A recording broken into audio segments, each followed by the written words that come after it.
Miatta Fahnbulleh, where do you stand on this one? Should people be forced to return to the office?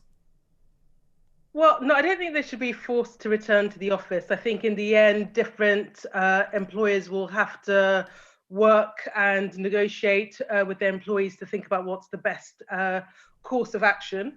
And, part of the issue is for people to have confidence to do it, we need to have public transport solutions. People might be confident going into their offices, but they're not confident being rammed in the tube or the buses, and we don't really have a solution to that. And then I think the second thing is ultimately the thing that will give people the confidence to live a normal life is the government having a properly functioning and operating test and trace system. And, we have made progress, but we are still some way from where we need to be. So it's not enough to dictate that people should just go back to the office. There are some things that have to be got right, and we're not quite there yet. Well, we just had Baroness Dodo Harding on, who's the head of this NHS test and trace program. She's very positive. She says 80% of contacts being traced is actually a good thing. But look, Miatta, just to come back to a previous point that you just made, look, you say there needs to be a solution to the public transport issue, but let's be honest, Miatta. Let's talk person to person. There is no solution to that. You know it, I know it. So actually, the only solution is that people take a very small risk. And it is a very small risk in the current context of 44 people in 1 million in England actually contracting coronavirus at the moment.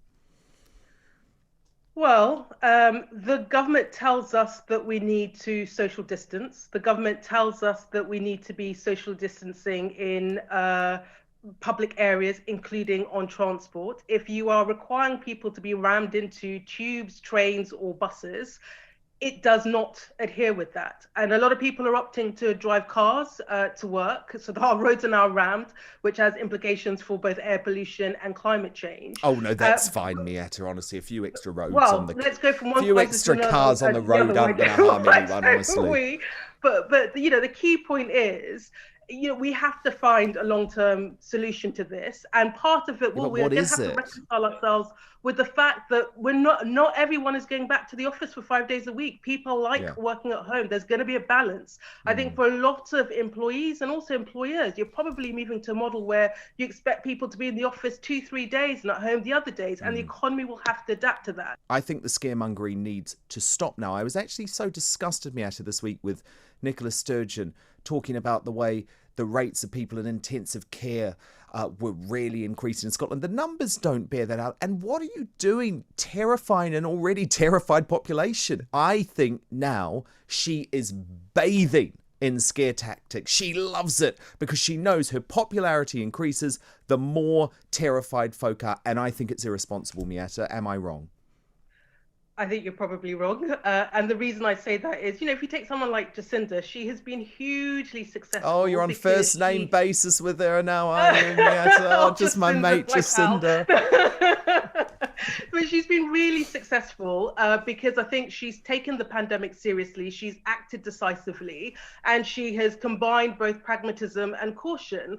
And, I don't think it's scaremongering to say we are in an unprecedented pandemic and we need to, well, Miatta, can I counter that point? Sorry, just before you go on, can I counter that point that she has been successful? I would argue she has been ultra cautious. She has damned New Zealand to lose their entire tourism and hospitality industry because the country is going to be shut down potentially for years because she's promised the nation something that cannot be done. We cannot eliminate COVID. That has been proven. The only illness of this kind that we have ever eliminated in history is smallpox, and it took decades to do that. So she has actually made a false promise to the people of New Zealand, and she's got all of this positive publicity around the world, so she now has to stick to it. But eliminating COVID is not possible. We have to try and suppress it. Well, we might not be able to completely eliminate it, but we can definitely contain it, and we can definitely keep it at levels that are really low. So it's whether then we never travel then, but we never travel. It's whether you say you're comfortable with high levels of infection, and you live with the repercussions of that. So, my view is that we are in a pandemic. We do need people to be cautious. Yes, we're going to have to find ways to live with it. And a big part of that comes back to an effective regime of test and trace. If you think about Asian countries that have pretty much gone back to the economy working, that's because people have confidence in the infrastructure that's been put in place. So Or maybe they're just not scaredy cats. Maybe they're just not hysterical hypochondriacs. Well, I also don't think it's helpful to be flippant, because if we are flippant, not being flippant, I've got stats to back it up, and we end up in a second wave, none of us are going to be particularly happy about it. What it's about is the need for people to actually live a life where they're not hiding illnesses, they're not hiding heart attacks, they're not getting their cancer treated, they're not getting their mental health conditions treated. I mean, I honestly worry that we are facing a mental health pandemic, Miatta.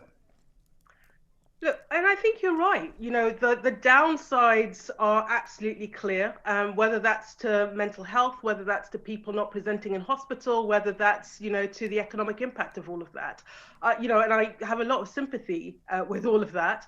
But equally, it helps none of those things if we blindly and recklessly, and I know you will say that's not what you're advocating, but if we're not cautious and, you know, we say, oh, it's all okay, let's just go back to normal and let's not take any precautions and let's not be cautious about certain things, because, you know, that the downsides of that and also the repercussions for our economy and mental health and everything else is just as bad. We've got to get the balance right.